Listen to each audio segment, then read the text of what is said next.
So yeah, as I said, my usual platforms so far have been Instagram and Facebook, which, they've gotten me this far, but we all have to crack eventually and join the TikTok and everything else. Fun times. Future is crazy.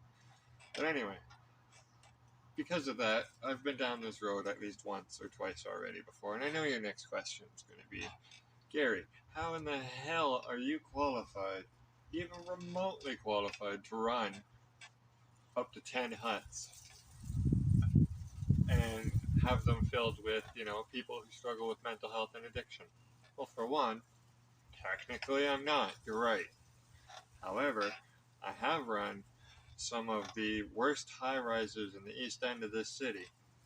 And let me tell you, 400 tenants between 2012 and 2018. It was quite the ride.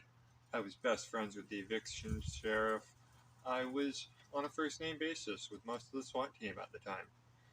That's what happens when you're having to let them into the 10th floor so they can take somebody out who's a naked jumper on the 9th floor. Or when you're having bomb threats or machetes being chased, people with machetes being chased or chasing others around. You know what I mean?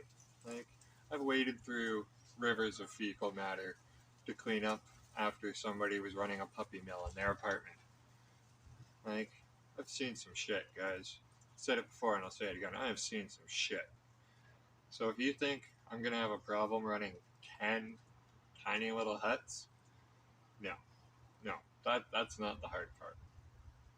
As for the mental health and the addictions part of it, I was raised by drug dealers and spent most of my time in children's aid, hanging out with people who were the most traumatized and mentally unwell and unhealthy individuals that some of you have ever met. A lot of them are still out on the streets today, and I serve them coffee every Monday morning. These are not just people that I don't know or am unfamiliar with. These are people that I am intimately familiar with. These are people that I've lived, breathed, slept, and eaten beside for the majority of my life, both young and adult.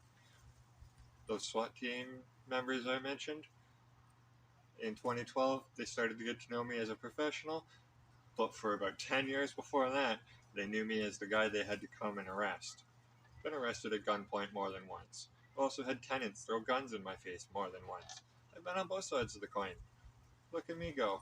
Guns pointed at me for all kinds of fun reasons. None of this is new to me. I got this. Don't you worry. So yeah, cheers, London. I hope you invite me to the table soon, City Council. I'm waiting for that email response.